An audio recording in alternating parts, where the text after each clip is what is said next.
میں چاہوں گا کہ ہم سارے بھائی ایک ایک آیا آپ لوگ بھی ذرا تھوڑا سا ذہن لڑا لیں. جو دیکھیں قرآن از دی ڈائریکٹ میسج آف اللہ سبحانہ و تعالیٰ. ایک ایسی آیا جو سیدھا آپ کے دل میں جاتی ہے اور جس میں نا آپ کو جو بار بار آپ کو بڑا ہیلپ کرتی ہے اللہ کا ایز اے میسج آف اللہ سبحانہ و تعالیٰ. اگر میں پرسنلی آپ کو بتاؤں تو یہ جو سورہ طلاق کی آیا نا, اس نے مجھے ڈیورنگ دا لاسٹ 10 years اتنا ہیلپ کیا ہے. وَمَن يَتَّقِ اللَّهَ يَجْعَل لَّهُ مَخْرَجًا وَيَرْزُقْهُ مِنْ حَيْثُ لَا يَحْتَسِبُ. دیکھیں اس میں سب سے پہلے اللہ سبحانہ و تعالیٰ ایک کنڈیشن بتاتا ہے, اور وہ کنڈیشن بھی آؤٹ آف لو ہے کہ ساری دنیا سے تو کانشیس تم ہو, محبت کی ہوئی ہے, دل لگایا ہوا ہے, میرے سے کانشیس ہو کے دیکھو, میرے سے دل لگا کے دیکھو. تقویٰ کا یہی مطلب ہے, بی کانشیس آف می. تو یہ کنڈیشن ہے. یجعل لہ مخرجا, یہ رزلٹ ہے کہ میں راستے کھول دوں گا. کوئی مصیبت آئی ہے, پریشانی ہوئی ہے, آئی ول کریٹ ویز. اور یہاں نہیں رکے اللہ, ایکسٹرا ہے, اس سے بھی ایکسٹرا ہے. وَيَرْزُقُ مِنْ حَيْثُ لَا يَحْتَسِبُ, وہاں سے دوں گا کہ تمہارا گمان بھی نہیں جا سکتا. تو this in a nutshell to me is Islam. Number 1 condition, nothing comes without a condition, but this condition is amazing. یہ وہ کنڈیشن ہے جو آپ کو فری کر دے گی, امپاور کر دے گی. That's the condition. اس کے بعد اس کنڈیشن کا رزلٹ ہے, ایک پرومس ہے, اور پرومس کے بعد ایکسٹرا بھی ہے کہ احسان کے لیول پہ جا کے اللہ سے زیادہ احسان کرنے والا کون ہے. تو سبحان اللہ, اس نے اتنا مجھے ہیلپ کیا ہے تھرو آؤٹ لائف. اس آیا نے, اللہ تعالیٰ ہمیں بس استقامت دے اور ہمیں عمل کرنے والا بنائے. What about you guys? Ali بھائی, آپ نے اس آیت, یہ جو آپ نے آیت پڑھی ہے ماشاء اللہ, اس میں آپ نے نوٹ کیا کہ ہم لوگ جب فار ایگزامپل قرآن کو پڑھتے ہیں تو ہم لوگ نا اس کو بالکل ایسے پڑھ رہے ہوتے ہیں کہ ایک اسٹوری بک ہے اور ٹھیک ہے یہ it's not for me, it's for someone else, اور وہ پڑھ کے ہم کہتے ہیں یار ہمیں قرآن اثر نہیں کر رہا, ہمارے پہ قرآن کا کوئی امپیکٹ نہیں ہو رہا. دیکھیں اللہ تعالیٰ اسباب کے نا پابند نہیں ہے. اس آیت کا مطلب یہ بھی ہے کہ اگر آپ ایک جگہ پہ ٹریپ ہو گئے ہیں نا, and that building is going to collapse, اور کوئی دروازہ نہیں کھول سکتا, اللہ تعالیٰ وہ دروازے توڑ کے بھی آپ کو وہاں سے نکال سکتا ہے. ٹھیک ہے, یہ ہم جب اللہ سے دعا کرتے ہیں نا, ہم اپنے مائنڈ کی چھوٹا, جو ہماری اپنی چھوٹی سوچ ہے نا, اس کو مائنڈ میں رکھتے ہیں کہ جی یہ دعا مانگ رہے ہوتے ہیں کہ اللہ مجھے فار ایگزامپل ایک بہت بڑی گاڑی دے دے, پھر ساتھ سوچ رہے ہیں یار میرے پاس تو بینک بیلنس ہی نہیں ہے, مجھے تو پتہ نہیں کیسے ملے گی یہ چیز. تو while we are studying قرآن, ہمیں یہ جاننا بہت ضروری ہے کہ اللہ تعالیٰ کے نام کیا ہیں, اللہ کی صفات کیا ہیں, اور اللہ تعالیٰ کیا کیا کر سکتے ہیں. تو that is very well کہ آپ نے جو آیت بتائی ہے, اللہ finds ways, اللہ تعالیٰ آپ کے لیے راستے بناتے ہیں. You have to be again true to اللہ سبحانہ وتعالیٰ. اچھا علی بھائی, آپ نے یہ جو آیت مینشن کی ہے نا, میں تھوڑا سا اس کا ایک تھوڑا سا اور پرسپیکٹو بھی نا آڈینس کو سمجھانا چاہوں گا. اکثر ہم سمجھتے ہیں کہ ایگزٹ وے یا اللہ کوئی راستہ نکال دے تو اس کا مطلب ہے کہ ہمیں سولوشن مل جائے. This is not always the case. بالکل, this is not always the case. ہو سکتا ہے کہ اللہ تعالیٰ آپ کے سوچنے کا زاویہ ہی بدل دے. مثلاً فار ایگزامپل, آپ نے یہ آیت شروع کیسی ہوتی ہے, وَمَن يَتَّقِ اللَّهَ يَجْعَل لَّهُ مَخْرَجًا, کہ جو اللہ سے ڈر گیا, اللہ سے تقوی اختیار کر دیا, اللہ اس کے لیے ایگزٹ وے نکال دے گا. میں اس آیت کو ایک حدیث کے ساتھ جوڑوں گا. اللہ کے نبی صلی اللہ علیہ وسلم کی ایک بہت پیاری دعا ہے, لمبی دعا ہے, اس کا شروع والا حصہ ہے.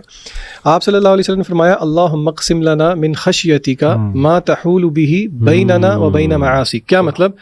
اللہ سے دعا کر رہے ہیں, اللہ کے نبی صلی اللہ علیہ وسلم ہمیں سکھا رہے ہیں کہ اللہ کو آپ کہہ رہے ہیں, اللہم اقسم لنا من خشیتک, ہمیں تقسیم کر دے اپنی خشیت, اپنا خوف, ما تحول به بیننا و بین معاصیک, اور وہ خوف حائل ہو جائے ہمارے اور آپ کی نافرمانی کے درمیان. ٹھیک ہے, وَمِن طَاعَتِكَ مَا تُبَلِّغُنَا بِهِ جَنَّتَكَ, اور ایسی اطاعت دے دے جو کہ ہمیں پہنچا دے جنت تک. اچھا, اب تیسرا حصہ دیکھیں دعا کا, وَمِنَ الْيَقِينِ ما تُهَوِّنُ بِهِ عَلَيْنَا مَصَائِبَ الدُّنْيَا, اور ایسا یقین عطا کر دے جو کہ دنیا کی مصائب کو آسان کر دے. اچھا, اب یہاں پہ ذرا رک کے ہم ایک ایک پوائنٹ لے کے چلتے ہیں. پہلی بات یہ ہے, اس دعا میں اللہ کے رسول صلی اللہ علیہ وسلم نے ہمیں یہ الفاظ نہیں بتایا کہ وہ مصیبت یا وہ پریشانی دور ہو جائے, حالانکہ آپ یہ مانگ سکتے ہیں, لیکن یہاں پہ ہمیں پتہ یہ لگ رہا ہے جب اللہ سے ڈر ہو, اللہ کا تقویٰ ہو, تو پھر اللہ اس کا ایک گفٹ یقین کے نتیجے میں دیتے ہیں, جس یقین سے آپ کا فریم ورک اللہ شفٹ کر دیتے ہیں.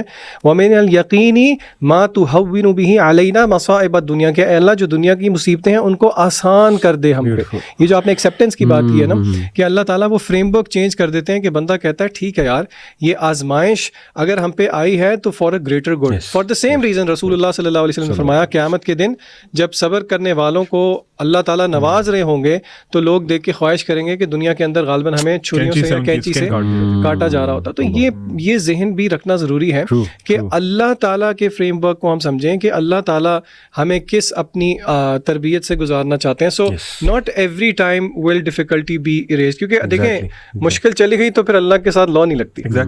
اور دیکھیں نا, اللہ کے سامنے ہماری ساری ٹائم لائن ہے, پاسٹ, پریزنٹ, فیوچر. اللہ تعالیٰ کو یہ بھی نظر آ رہا ہے کہ یہ میرا بندہ یا بندی زندگی جو بہت آزمائشوں سے گزری ہے, یہ جنت میں کیا مزے کر رہے ہوں گے. صحیح بات ہے. تو دیکھیں نا, یہ ہمیں نہیں نظر آ رہا لیکن اللہ سبحانہ و تعالیٰ کو یہ نظر آ رہا ہے. تو اس لیے ہر حال میں اللہ کا شکر. میں نا اسکول میں, سوری ایک بات مجھے یاد آ گئی, MCQs ہوتے ہیں نا او لیولز, آپ کو پتا 40 MCQs ہوتے ہیں. اچھا اب اس میں ہوتا یہ ہے کہ بچوں نے نا کویسچن پیپر کے اوپر مارک نہیں کرنا ہوتا, الگ MCQ گریڈ شیٹ دی ہوتی ہے ساتھ. اچھا ایک دفعہ اس طرح ہوا, ایک بچہ اسکول کے انٹرنل ایگزامس تھے, اس نے MCQ اس کو نا سالو کر دیا کویسچن پیپر پہ, اور گریڈ کے لیے اس نے کہا جی میں اینڈ پہ کروں گا, ٹائم ختم ہو گیا. میرے ساتھ لڑے, سر پلیز. میں نے کہا بچے کی میں آپ کو نہیں فل کرنے دوں گا. میں نے کہا آپ سے, اب وہ کہتے ہیں سر پلیز دے دیں, آپ اللہ کا واسطہ ہے, آپ کیوں میرے ساتھ یہ ظلم کر رہے ہیں. اس کو میں نے کہا میں آپ کے ساتھ یہ ظلم اس لیے کر رہا ہوں کیونکہ ابھی میں نے کر دیا نا, پھر آپ کبھی بھی نہیں بھولیں گے ایگزام کے اندر. اور آپ یقین کریں میری پڑھانے کی ہسٹری میں ایک ایگزامپل ہے جہاں پہ ایک شہزادہ چھوڑ آیا تھا کیمبرج کے ایگزام کے اندر بھی. اچھا, تو دیکھیں یہ اللہ کی تربیت کی بھی یہی طریقے ہیں نا. اور ڈسپلنری لو جو آپ نے کہا, جیسے باپ کا ایک لو ہوتا ہے, باپ بچوں کو ڈسپلن کرتا ہے. آپ ڈسپلنری لو, علی بھائی باپ فار ایگزامپل اس کی مثال میں اس طرح سے دوں گا تاکہ آڈینس ریلیٹ کر سکے کہ چھوٹا بچہ ہے, اس کی عقل کتنی سی ہے. ہمارے ایک باپ کے سامنے اس کی عقل تو کچھ بھی نہیں ہے نا. وہ باپ کو پتا ہے کہ فار ایگزامپل اس وال کے پیچھے کوئی ایک بہت ڈینجرس کوئی اینیمل ہے, اس کو میں اگر باہر چھوڑ دوں گا تو وہ اس کو نقصان پہنچا دے گا. بچہ ضد لگاتا ہے, نہیں نہیں نہیں بابا میں نے جانا ہے, میں نے جانا ہے, میں نے جانا ہے. بابا رکتے ہیں, بچہ فیلز کہ یار یہ میرا باپ بہت ظالم ہے, میرا باپ مجھے جانے نہیں دے رہا, میری مرضی کا کام کرنے نہیں دے رہا. اس کے برعکس اللہ کے لیے تو مثل الاعلی ہے نا. اللہ تعالیٰ کی جو وزڈم ہے اور دنیا میں سب سے بہترین جو عقل مند ترین انسان ہے, اس کی عقل کا کوئی موازنہ ہی نہیں ہو سکتا. اس طرح آپ نے کہا نا اللہ نوز دا فیوچر ایز ویل. اگر اللہ تعالیٰ فار ایگزامپل ہمیں جو ہم مانگ رہے ہیں, اللہ تعالیٰ سے مسلسل مانگ رہے ہیں, وہ اللہ تعالیٰ نوز کہ اگر میں اس کو اپنے بندوں کو دے دوں گا تو اس کی وجہ سے یہ جہنم میں گر سکتا ہے. اللہ سبحانہ و تعالیٰ آپ سے وہ چیز روک لیتے ہیں اور آپ کہتے ہیں نہیں نہیں اللہ تعالیٰ نے میرے پہ بہت ظلم کیا. اللہ از ناٹ یور اینیمی. یہ ہمیں ریلائز کرنے کی ضرورت ہے. ہمیں یہ تھاٹس کہاں سے آتی ہیں؟ شیطان کی طرف سے. ہو از دا ریئل اینیمی. ہمیں آپ نے نوٹ کیا بھائی, ہمیں شیطان یہ پرسیو کراتا ہے کہ Allah is your enemy, I am your friend, اور یہ الٹا کام کر دیا اس نے. بالکل we need to learn. Allah نے نا آنسر کیا اسی چیز کی. عبد العلیم کہہ رہا نا, یہ ایگزیکٹلی ایک آیت کی عکاسی ہے سورہ ملک کے اندر. اللہ کہتے ہیں الا یعلم من خلق وهو اللطیف الخبیر. کیا وہی نہیں جانے گا جس نے پیدا کیا, وہ تو اللطیف الخبیر. یعنی اللہ کا لفظ جو ہے نا وہ ایکسٹریم وزڈم پر مبنی ہے. ڈسپلن, وزڈم, وہ سارے ایٹریبیوٹس سبحان اللہ.